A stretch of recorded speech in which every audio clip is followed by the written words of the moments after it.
Ada masa ketika hati terasa begitu sesak, seolah udara pun enggan masuk ke dada. Beban itu tidak selalu berbentuk masalah besar yang terlihat oleh mata, tetapi lebih sering hadir sebagai rasa lelah yang sunyi, kegelisahan yang tak terucap, dan tangis yang tertahan.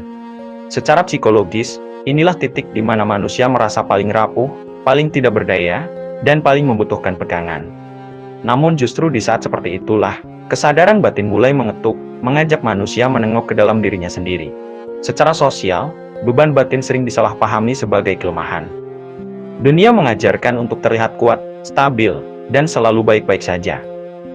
Padahal, dalam kedalaman spiritual, ada jenis beban yang tidak datang untuk menghancurkan, melainkan untuk mendewasakan.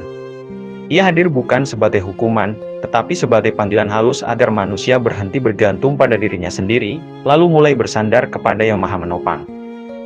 Beban sebagai bahasa Tuhan yang sunyi. Tidak semua pesan disampaikan lewat kenyamanan.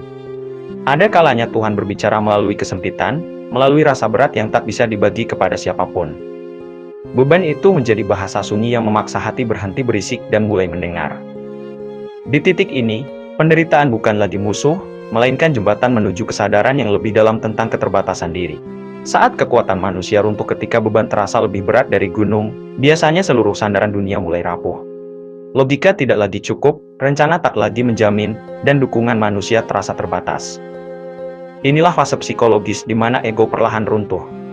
Dari runtuhan itulah, ruang baru tercipta, ruang untuk berserah, ruang untuk mengakui bahwa ada kekuatan yang jauh lebih besar dari diri sendiri. Kedekatan yang lahir dari ketidakberdayaan. Ada jenis kedekatan dengan Tuhan yang tidak lahir dari kelimpahan, tetapi dari air mata. Beban berat mengikis kepura-puraan spiritual dan menyisakan hubungan yang lebih tulus.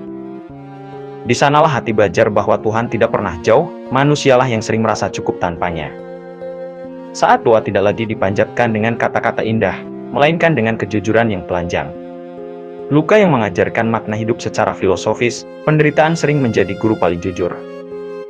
Ia mengajarkan bahwa hidup bukan tentang menghindari rasa sakit, tetapi tentang memaknai kehadirannya. Beban batin membuka mata bahwa tujuan hidup bukan sekadar kenyamanan, melainkan pertumbuhan jiwa. Dari luka yang diterima dengan sadar, lahir kebijaksanaan yang tidak bisa diajarkan oleh buku manapun. Beban sebagai undangan untuk pulang ketika dunia terasa terlalu sempit, sesungguhnya hati sedang diajak pulang.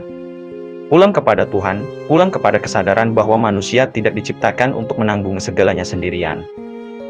Beban itu tidak datang untuk memutus harapan, tetapi untuk memurnikannya. Ia menggeser pusat kebergantungan dari